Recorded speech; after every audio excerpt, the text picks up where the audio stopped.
Hey guys, this is Tim with Decoding Panels right here on the Codex Station. Be sure to hit the subscribe button and notification bell so you know when we've got this and other great stories coming your way, along with new episodes of the Codex podcast, Breaking the Code, one-shots, mail call, and more. All right, ready? Sit back, relax, and let's do this. Welcome back to another episode of Decoding Panels. We are moving right along with Dark Knights of Steel, and here we are at issue number 4. What a devastating issue number 3 was.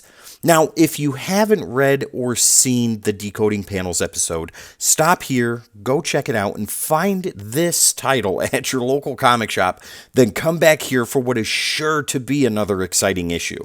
Now, credits for this issue are a little different, so here they are. Writing goes to Tom Taylor as always. Artwork, however, goes to Bengal. Colors to Arif Prianto, and letters to Wes Abbott. Are you guys ready? I am. Let's get our ale, find a place by the fire, and continue the tale of Dark Knights of Steel. The Land of Magnus. Bruce and Alfred sit by a fire, Bruce recovering from the effects of the rock. Alfred puts it into a small chest. "How do you feel?" he asks. "Like I just got beaten by a green rock. I've spent so long stopping people with powers. I'm just as bad as all those freaks we've captured and put in the dungeons." "They're not freaks," Alfred says, "and neither are you. You're also not the first person in a position of power to act with hypocrisy. I understand the crusade against magic, Bruce. I really do. You're trying to protect your land and those you love. After what happened to your parents, there is no doubt you'd do everything to prevent that from happening again. But you shouldn't fear what you don't yet understand. Not everything is different. Not everything is malevolent." "I don't know what I am," Bruce says. "Of course you do," Alfred replies. "You're Bruce Wayne, son of Thomas and Martha." "No, I'm not." Bruce sits for a moment before continuing. "I don't understand it, Alfred. I don't understand how my father could just pretend." It seems, though, as if Alfred's mind is on other things. "I was watching the sky that night," he begins. "I saw the L's ship burn from across the sky, and I heard the thunder that announced they had come. They were a new family in a strange world. If it were anyone else, they would not have survived. But they did. They thrived on their newfound powers. They built themselves a home, far away from anyone else, hidden deep in the forest. They watched and listened from afar, learning our language, our customs, and even though they lost their world and all they endured, they still found happiness. Here, 2 survivors from a doomed planet and a child born of this one." And then came the first shake. Jor-El screams for his wife, and she comes quickly. "It's okay," she says, holding Kal-El close. "It was a nightmare. We're not on Krypton anymore." They track the tremors in the ground, feeling, seeing ripples in the earth with eyes like no other. Finally, they found the source. Mount Kristoff. They knew it would erupt, and soon. 2 days was all they had. And though they could build again, what of the kingdom that lay in the direct path of the volcano? The L's knew that if they revealed themselves, they would be forced to leave yet another home, and all too soon.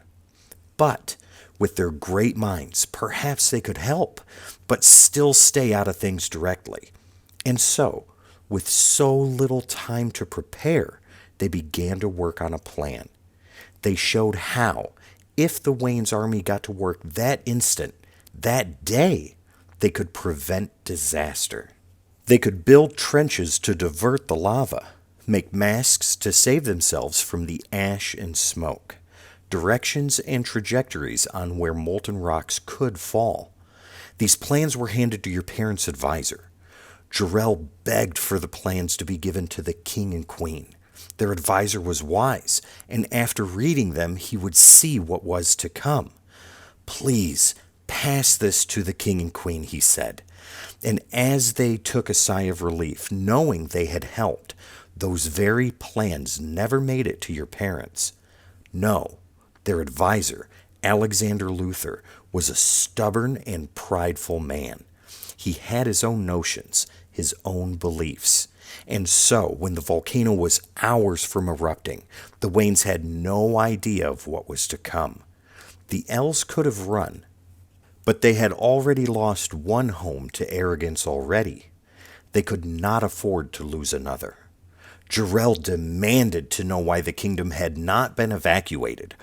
Why were they all still here? I asked Luther who that man was, what this was all about, and Jor-El explained it all to your father. When Thomas asked Luther to explain himself, he meekly stated he had read the ancient records, consulted the stars, and knew the volcano posed no threat to us. Jor-El was livid, and rightfully so. And then, as predicted, the mountain exploded. The kingdom stood on the precipice of damnation, all due to one man's ignorance and pride. Laura had other plans. They could save them. Luther, however, commanded them to be silenced, taken into custody. As Laura walked through spears, swords, and pikes like they were parchment, I stood before her, my own rapier in hand. I myself was a stranger from a land lost to the horrors of war. Your parents took me in and made me part of their court. I would have done anything to protect them. The Waynes were in awe at what they saw from the Els. When asked what they were, they replied, friends. Laura said this, but your parents didn't need to be protected from the Els. Laura explained to your parents how they had watched and knew them to be good rulers. And though they were not from there, this planet, this land, it was their home, and they would protect it. They needed the Waynes to protect something of theirs, however. Kal-El was put into your mother's hands. They were to protect him until Jor-El and Laura returned. They revealed themselves to the world. They did what had to be done because it was the right thing to do. Together, they saved the kingdom. They were loved by everyone. Almost everyone. Luther was stripped of name and title. He was banished from the kingdom forever for his arrogance. We learned later that the mountain contained more than just destruction. Luther was not to be seen again until the day with your parents. The Els were heroes in the land, to us all, though they were feared by others. A prophecy brought forth. But the Els, they brought so much wonder from their world to ours. They gave the kingdom so much. They gave us miracles. They became very close to the Waynes, and to me. Clearly they were much more than friends, or I would not be here, Bruce says. Alfred continues. You must know, there was no malice in what they did. Jor-El was an alien, but he was all too human. And your mother? Well, Jor-El was a god, and your father gave all he had to the kingdom. It was one night, one mistake, one that hurt those they loved so very much, a hurt they might not have recovered from. But then, you were born, Bruce. Thomas wasn't able to father children. The resentment he had became less and less as you grew. Thomas loved you as much as any father who had a son. And you, Bruce, healed any wounds that remained. There was no more anger in them as we set out for Amazonia. We called for the children to come down from the tree. We showed them the carriage. You and Kal talking as children so often do. I wish I could have saved them, Bruce. I wish I could have. I didn't hear him. I didn't see him. I couldn't act in time. The green energy destroyed the carriage. Laura screamed for your mother, and this monster just laughed. I had no idea he was still out there. I had no idea what the ring whispered into his mind that he had found inside the depths of Mount Kristoff. This demon, the Green Man, the cruel joker who had once been Alexander Luthor. Jor-El was devastated, angry. He gave pursuit. The monster laughed the entire time. Your mother still lived, but for how long? We didn't know. She called for you. I told her you were still alive. You appeared unharmed. Laura told her you would be all right, but she begged me to listen. She had one final decree. She decreed that Jor-El and Laura rule the kingdom now. Laura protested, saying you should rule, but your lineage had been hidden from the masses. If the truth came out now, the people of the land would not follow the lead of a bastard son. They would one day, and it would be up to Laura to convince them. The people already loved the Els. Your mother begged them to protect their home, keep it safe until you were of age to rule, when the people would be ready for you. Above all else, though, she asked her to protect you, to love you as they did their own. She thought of only you as she took her last breath. I know you have doubts, Bruce, but hear this. You are the son of Thomas and Martha Wayne. But you are also something more. Stop thinking you're unworthy of them. They were hardly perfect. None of us are. Alfred extends his hand to Bruce. He takes it, and they prepare. As the lone survivor of war, I will do anything I can to prevent another. Do you have a plan? Bruce asks, donning his helmet. No, Alfred says, but I have a king.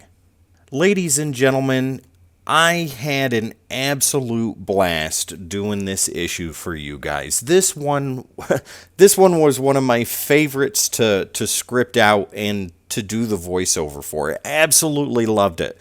And this, I think, overall is my favorite issue in the series so far. What a perfect point in the story to kind of pull out from all of the chaos that's going on and the more chaos that's coming, to just sit back at the fire with Bruce and Alfred and listen to this story, this origin of this Bruce Wayne in the Dark Knights of Steel world. Absolutely beautiful writing by Tom Taylor. The artwork by Bengal was wonderful, and everything fit so well together, and I absolutely loved crafting this script. I can't say that enough. What a wonderful story. Absolutely enjoyed it, and this is the type of stories that I love telling you guys. So with that being said, if you liked what you saw and heard here today, be sure to hit the subscribe button, light up that notification bell, and like this video so that way you'll know when new episodes from the Codex Station come out. As always, my name is Tim, this is Decoding Panels, and I will see you next time.